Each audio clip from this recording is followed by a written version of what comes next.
Hello friends, welcome to CK education. दोस्तों, आप सभी का स्वागत है सीके एजुकेशन में। चलिए दोस्तों, जैसा कि हम कल बिहार एसएससी के प्रैक्टिस सेट कर रहे थे जिसमें 50 क्वेश्चन किए थे, ठीक है। वो जीके जीएस का था और यहाँ से 51 से क्वेश्चन स्टार्ट हो रहा है, 75 तक जाएगा, ठीक है। तो हम इसमें डिस्कस करेंगे साइंस के क्वेश्चन। तो चलिए देखते हैं। निम्न अभिक्रियाओं में विस्थापन अभिक्रिया का उदाहरण है। निम्न अभिक्रियाओं में विस्थापन अभिक्रिया का उदाहरण क्या है? तो विस्थापन अभिक्रिया का मतलब होता है कि इसे मतलब ज़्यादा अभिक्रियाशील धातु, ठीक है, कमजोर अभिक्रियाशील धातु को हटा देता है, उसे हम क्या कहते हैं? विस्थापन अभिक्रिया कहते हैं। जैसे CuSO4 है और प्लस में Fe है, तो लोहा क्या है? ज़्यादा क्रियाशील है और तांबा से, तो इसलिए हम क्या करेंगे? FeSO4 एक साथ आ जाएगा और कॉपर विस्थापन हो जाएगा, इसे हम विस्थापन अभिक्रिया बोलते हैं। नेक्स्ट है, चावल की खेती के लिए आदर्श जलवायु परिस्थितियाँ क्या होनी चाहिए? तो कम से कम 25 डिग्री सेल्सियस से ऊपर तापमान होना चाहिए और 100 सेंटीमीटर से अधिक वर्षा होना चाहिए, ठीक है। चावल गर्म जलवायु प्रदेश की मुख्य फसल है जो मुख्यतः दक्षिण पूर्व एशिया और चीन जैसे देशों में होता है। अंतर्राष्ट्रीय चावल अनुसंधान कहाँ है? तो अंतर्राष्ट्रीय चावल अनुसंधान मनीला में है। मनीला कहाँ है? तो फिलीपींस की राजधानी मनीला है, ठीक है। भारत में चावल अनुसंधान केंद्र कहाँ है? तो भारत में चावल अनुसंधान केंद्र है कटक। कटक कहाँ है? तो कटक उड़ीसा में है, ठीक है, उड़ीसा में है, ठीक है। और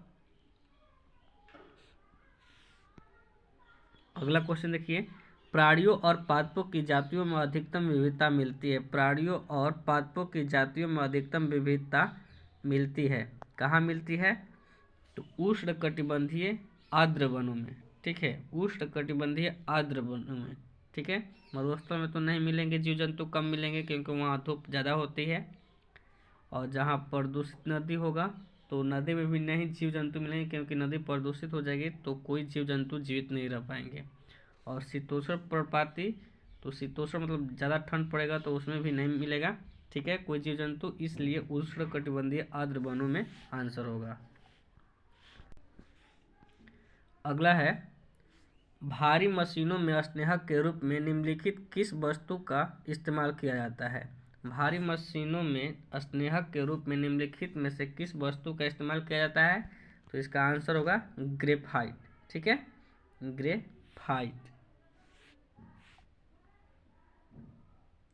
क्योंकि भारी मशीनों में स्नेहक के रूप में ग्रेफाइट का इस्तेमाल किया जाता है। ग्रेफाइट षटफल की संरचना होती है। ग्रेफाइट की क्या होती है?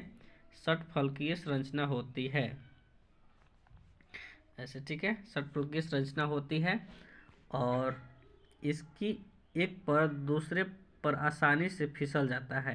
कार्बन के प्रमुख अपरूप होता है ग्रेफाइट, हीरा एवं फ्लोरीन, ठीक है, क्या? ग्रेफाइट, हीरा एंड फ्लोरीन होता है। एक कार्बन का अपरूप होता है, ये परीक्षा में अवश्य पूछा जाता है। पेंसिल में ग्रेफाइट का प्रयोग किया जाता है। पेंसिल में किस चीज़ का प्रयोग किया जाता है? तो पेंसिल में ग्रेफाइट का प्रयोग किया जाता है, ठीक है। और क्या होता है? तो हीरा का पूर्ण आंतरिक परिवर्तन का सिद्धांत, ठीक है, हीरा पूर्ण आंतरिक परिवर्तन के सिद्धांत के आधार पर कार्य करता है। अगला क्वेश्चन देखिए, स्पंज क्या होता है? स्पंज क्या होता है? तो स्पंज एक जीव होता है, ठीक है, स्पंज एक जीव होता है। इस प्राणी के शरीर के सतह पर असंख्य सूक्ष्म छिद्र पाए जाते हैं, ठीक है, छिद्र पाए जाते हैं इसके ऊपर, ठीक है, इसलिए इसे स्पंज बोलते हैं। और जिन्हें जो छिद्र होते हैं जिन्हें ऑस्टिया कहते हैं, यह संघ किस संघ का है? तो पोरीफेरा का जंतु है। यह बहुकोशिकीय जल जीव जंतु है, ठीक है। इसमें क्या होता है? इसमें रीजेनरेशन की क्षमता होती है। रीजेनरेशन मतलब दोबारा ये जन्म ले सकता है, जैसे काट देंगे तो फिर ये जन्म ले सकता है। और शंख पेरिपेरा के अन्य उदाहरण है साइकॉन, स्पंजिला, यूस्पंजिया। ठीक है,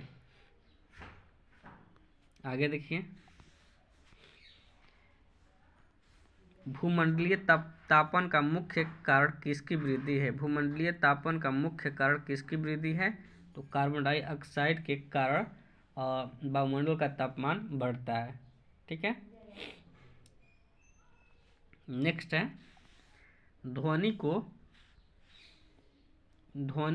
को आंखों के रूप में प्रयोग करने वाला प्राणी कौन सा है? तो चमगादड़ है। ठीक है, देखिए दोस्तों, ये Bihar SSC PT exam test series volume 1 है। कल हम 20 स्टार्ट किए हैं, तो उसमें कल हम जीके जीएस का क्वेश्चन किए थे, आज हम साइंस का क्वेश्चन कर रहे हैं। ठीक है, चलिए आगे देखिए,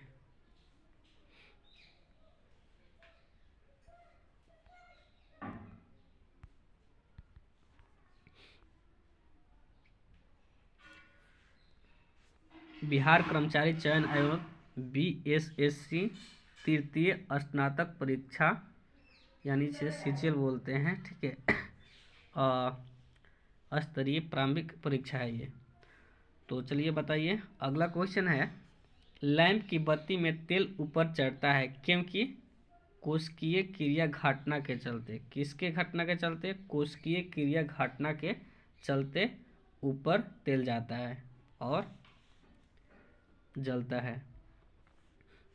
राइबोसोम की संरचना में होती है, राइबोसोम की संरचना में क्या होती है? तो आरएनए तथा प्रोटीन पाया जाता है। राइबोसोम की संरचना में क्या होता है? तो आरएनए तथा प्रोटीन पाया जाता है। ठीक है, राइबोसोम को क्या कहते हैं? प्रोटीन का फैक्ट्री कहते हैं। राइबोसोम की संरचना में 40 से 60% प्रोटीन और 60 से 40% आरएनए होता है। ठीक है, यह एक झिल्ली विहीन कोशिका है, इसमें कोई झिल्ली नहीं होती है। यह सभी कोशिकाओं में पाया जाता है।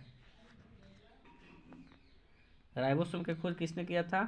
तो ब्राउन ने किया था। ठीक है, रॉबिन्सन ब्राउन ने किया था। आगे देखिए,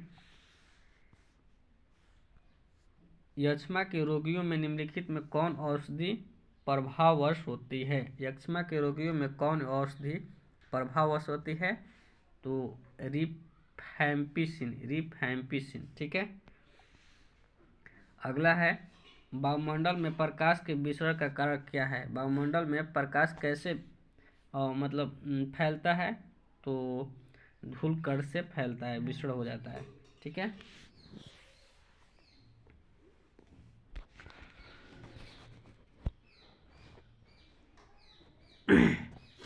अगला देखिए, निम्नलिखित में से कौन सा एक कथन सही नहीं है?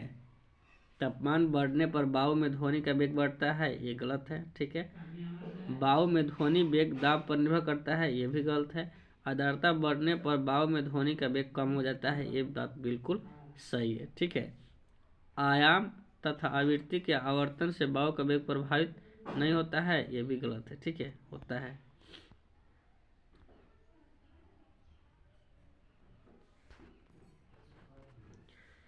किस पादप को शाकीय भारतीय डॉक्टर की उपमा प्रदान की गई है? किस पादप को शाकीय भारतीय डॉक्टर की उपमा प्रदान की गई है? तो तुलसी को। किसको? तुलसी माता, हम लोग घर में पूजा करते हैं उन्हें। तुलसी की पत्ती खाने से खांसी भी ठीक हो जाती है। जैसे नेक्स्ट है, जैव विकास के संदर्भ में सांपों में अंगों का लोप होने का स्पष्ट किया जाता है। जैव विकास के संदर्भ में सांपों के अंगों का लोप होने को स्पष्ट किया जाता है। किससे? तो इससे इसका आंसर हो जाएगा उपार्जित लक्षणों की वंशागति से। ठीक है दोस्तों, आप सभी से रिक्वेस्ट है कि यदि वीडियो पसंद आए तो प्लीज़ इसे लाइक कर दीजिए और चैनल को सब्सक्राइब कर दीजिए और वीडियो को अपने दोस्तों के पास शेयर कर दीजिएगा। ठीक है, बहुत ही इंपॉर्टेंट प्रैक्टिस सेट है, इसे क्वेश्चन को करिए और अपने दोस्तों के पास एक बार अवश्य भेजिए। आप इसमें से कितना क्वेश्चन कर पा रहे हैं एक बार कमेंट में इसे अवश्य लिख दीजिए। जैसे एक क्वेश्चन है कि एक पिंड पर दो बल नीचे देखो प्रश्न है ये। ठीक है, प्रश्न चित्र है अनुसार लगाए गए हैं। पिंड किस दिशा की ओर गति करेगा? इधर 8 न्यूटन पश्चिम की ओर, ठीक है, और 8 न्यूटन पूरब की ओर बल लगा रहा है, ठीक है। यहाँ पर थोड़ा इस तरह ऐसे करना चाहिए था और इधर से, ठीक है, मतलब पश्चिम की तरह और ये पूरब की तरह लगा रहा है। सॉरी, ये वाला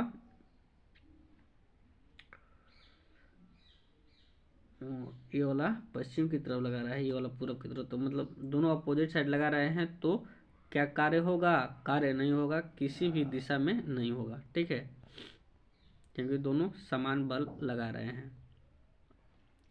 नेक्स्ट है क्वथन होता है। क्वथन क्या होता है? एक निश्चित तापक्रम पर होता है क्वथन, ठीक है, एक निश्चित तापक्रम पर होता है क्वथन। दोस्तों ये सब टिक मारा हुआ है, अगले सेट से टिक मारा हुआ नहीं आएगा, ठीक है।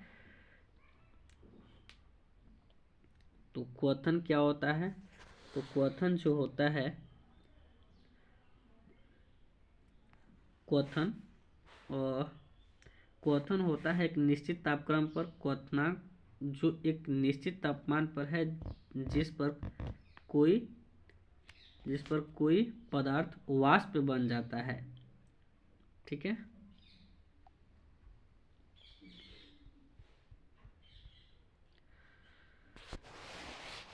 अगला क्वेश्चन है सोडियम यानी जिसका परमाणु संख्या 11 और परमाणु भार 22 है, 1 बीटा उत्सर्जन के बाद बनने वाला पदार्थ कौन सा है? तो ये मैग्नीशियम हो जाता है। कौन? मैग्नीशियम हो जाता है, ठीक है।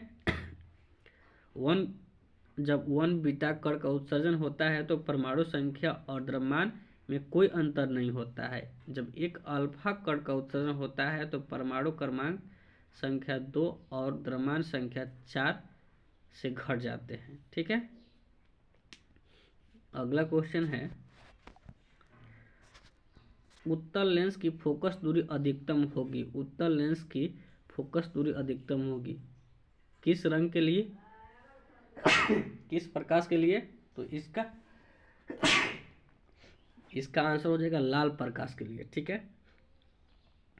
कृत्रिम उपग्रह में सरल लोलक का आवर्तकाल होगा। कृत्रिम उपग्रह, कृत्रिम मतलब मानव द्वारा बनाए गए उपग्रह में लोलक का आवर्तकाल क्या होगा? तो इसका आवर्तकाल अनंत होगा, ठीक है। क्या होगा? तो अनंत होगा।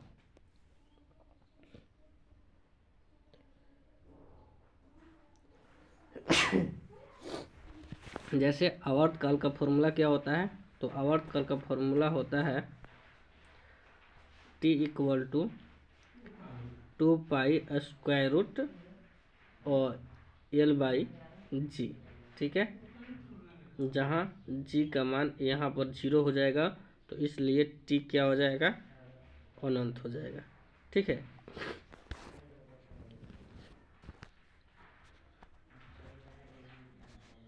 अब देखिए नीचे के चित्र में दिखाए गए विद्युत परिपथ में चिन्हांकित उपकरण के नाम लिखिए।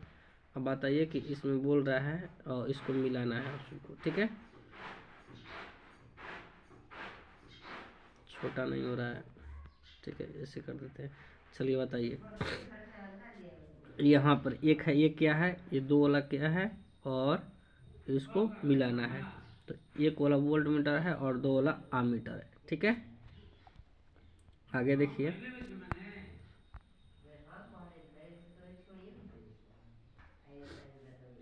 एक ऐसा उदाहरण जिसमें विद्युत ऊर्जा का प्रकाश में हस्तांतरण स्पष्ट होता है। एक ऐसा उदाहरण जिससे विद्युत ऊर्जा का प्रकाश ऊर्जा में हस्तांतरण स्पष्ट होता है, उसे तो क्या होगा? विद्युत धारा से बल्ब जल जाएगा।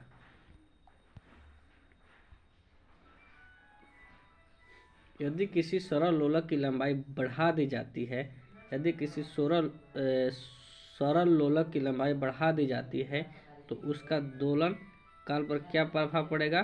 तो वो भी बढ़ जाएगा। क्या हो जाएगा? वो भी बढ़ जाएगा, ठीक है।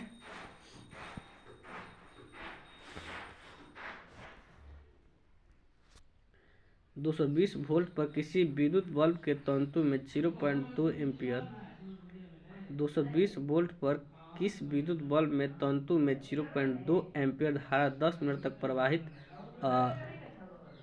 बहती है यानी प्रवाहित होती है, तो क्या होगा, किसमें कितनी विद्युत ऊर्जा व्यय होगा, तो ये फार्मूला पर बन जाएगा। कौन से फार्मूला बनेगा, तो ये फार्मूला पर बनेगा और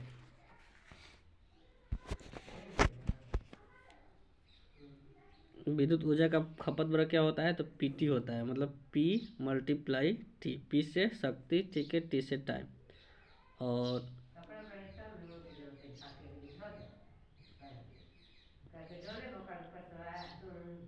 ठीक है, तो यहाँ पर आई पी आई टी होता है ना, तो पी का मान हो जाएगा 220, पी आई टी फॉर्मूला यहाँ पर लगाएंगे, तो पी आई टी का मान हो जाएगा पी का मान हो जाएगा 220 और आई का मान हो जाएगा 0.2 एंड टी का मान हो जाएगा 10 मिनट को सेकेंड में बदल देंगे, तो मल्टीप्लाई करेंगे तो आएगा 26400 जूल, ठीक है।